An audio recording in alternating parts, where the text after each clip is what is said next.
Anytime is brought to you by the Gateway Film Center, 1550 North High Street, Columbus, Ohio. Further details and showtimes online at gatewayfilmcenter.com. The award-winning It's Movie Time is produced by John DeSando. Listen to the shows and read reviews online at WCBE.org. Wayne.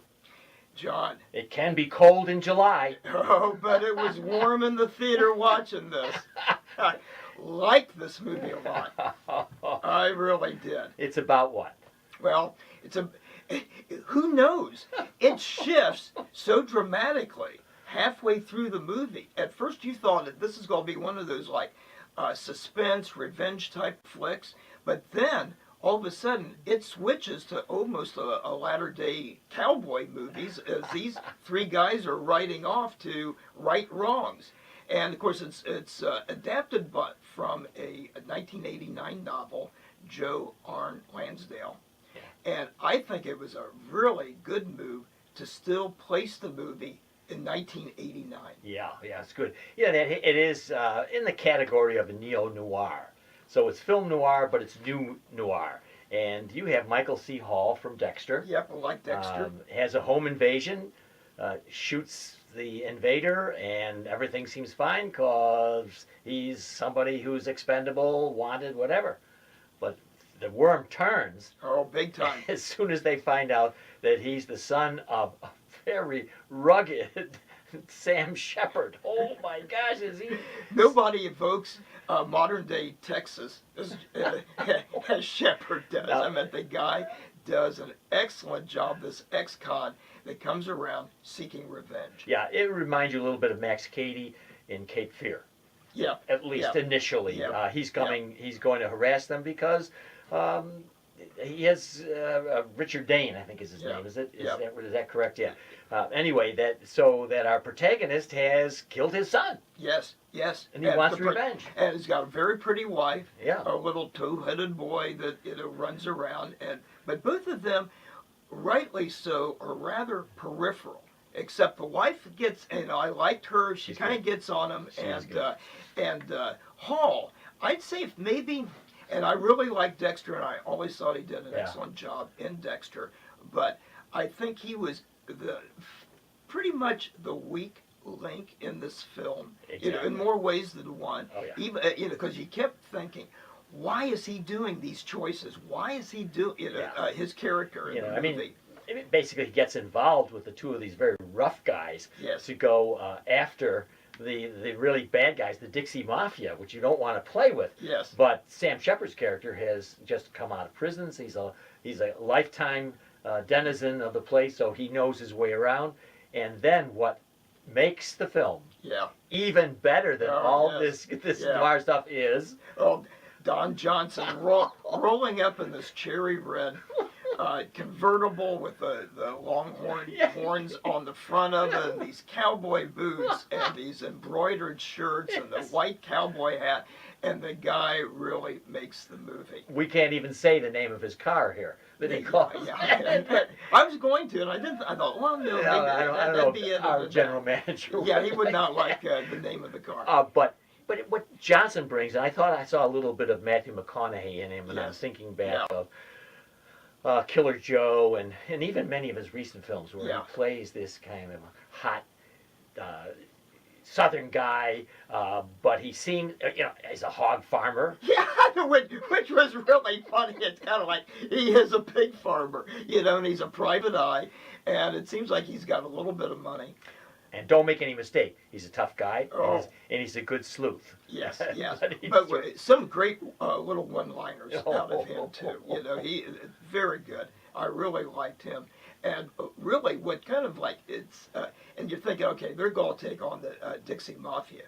But it's even more horrendous when they find out, the stash of videotapes. And basically, these guys are making snuff movies. Oh my! And then your sympathies are completely on this trio, and the last act, which is just, I bet if you don't like violence, don't go see this movie. It's a bloody business. You might expect it with film noir, but it still is shocking. And you mentioned that snuff movies. What a shock that was. As rough Yes. as the film has been, when you're talking about young girls that they're taking and using in a snuff movie. In other words, they're going to murder them right in the video.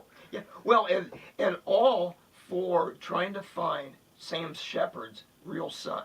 Yes. And that's what's funny. Well, and that's what I said, that about a third of the way, halfway through the movie, when it's kind of like, what's the police seem to be, at first you thought, oh, these are really good guys, but then they turned to be rather corrupt souls too. As in any noir, almost everybody's corrupt. And I like to think, even though Michael C. Hall is no Bogart, when you think about some of the detective fiction long ago, Bogey's character always seemed to be uncertain or morally ambivalent.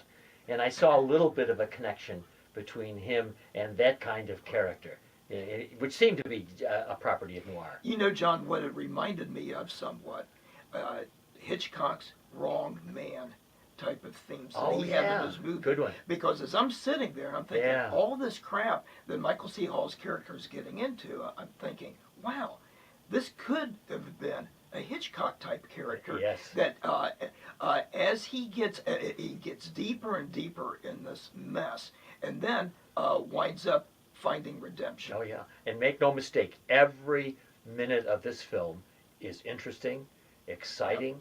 It doesn't let up, but it's not so overwhelming. It just very subtly moves from step to step as the plot is revealed, as character is defined. And that's another good thing. I love the characters here. I know who they are. Yes. They really fill them out for me on the screen. Yeah, even down to some of the minor characters, like even the son that they find. Oh, right. There's something about him that it's what you would call a fully formed three-dimensional character. The police people, Michael C. Hall's families. Even the mailman who and now you got to stop and think. This is 1989 Texas. And I got thinking about, since Texas has one of those concealed, gun carry laws now or whatever. And plus, they execute the most. Yes, they execute more people on death row than any state. So it's a great place for noir. But what you find is that Hall, after a while, begins kind of like, okay, he's kind of a bad guy. He's tough. He feels like that he could kind of take care of himself. But of course, he just has a little framing business in this. Yes, So he's moving from this kind of quiet citizen to a hero, which he didn't. Everybody sees him as a hero because he shot that intruder, into a very ambiguous role with these other two guys. Yes, and these two guys who are seem to be Korean War vets. Right, they were buddies. That's right. That the more wealthy Johnson's character is a bit indebted to Sam Shepard's really Sam Shepard's rough Russell. corncob, of a character because of saving his life in Korea. There's one shot of him that they use coming out of the car into him standing there looking at Hall, and they have him looming over it. Yes. He is positively menacing. Yeah. But let's not forget, Sam Shepard is one of the premier writers in our country. Yeah, playwright. What a guy. Yeah, and we've seen him in other movies. He played Chuck Yeager in the movie The Right Stuff. Good one. And in others, he did one with Jessica Lange. Yeah. And where they played kind of another either East Texas or West Texas type of character. But I tell you what really made the film for me, John, are all the little touches of that you can remember the late '80s. The videotape. Yes, right. The store filled with videotapes. And the old VCR that Don Johnson has that he's playing this tape, and down to especially Michael C. Hall's really cheesy looking mustache and his little mullet haircut.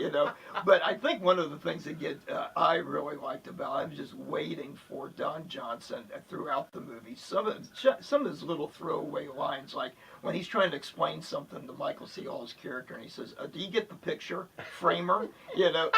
Yes. And I thought, what very, very well done. Great screenplay. All right, Wayne. Yeah. We have revealed far too much in our enthusiasm for this movie, but I don't give care. it away too much. Right. It is, you Right. know, it's one of those things that hopefully the readers will forget about as they go, and I hope to see this movie. It's interesting. It's an independent film. It's not rated. It's not rated, you know, R or G or anything like that. So it's and I would think, as I'm, you know, we're reviewing Pulp Fiction at the Gateway Film Center, and where you have the brains splattered all over the inside of the car, and I don't remember anything truly violent in this. Would I be correct to say that? At the end. At the end. Yeah, there's some old couple near me in the theater when I saw this. This woman, of course, she chatted the whole time. I nearly felt like, you know, smacking her. Right, getting in the mood. Doing a Sam Shepard, you know, look on her. But she just, near the end, one of the scenes, and I won't give it away. I just get, boy, she just kind of freaks out. I just get into it, and I just accept it. But we got to grade it. We have to. Yeah. We have to grade it. And you know something? I'm going to go first.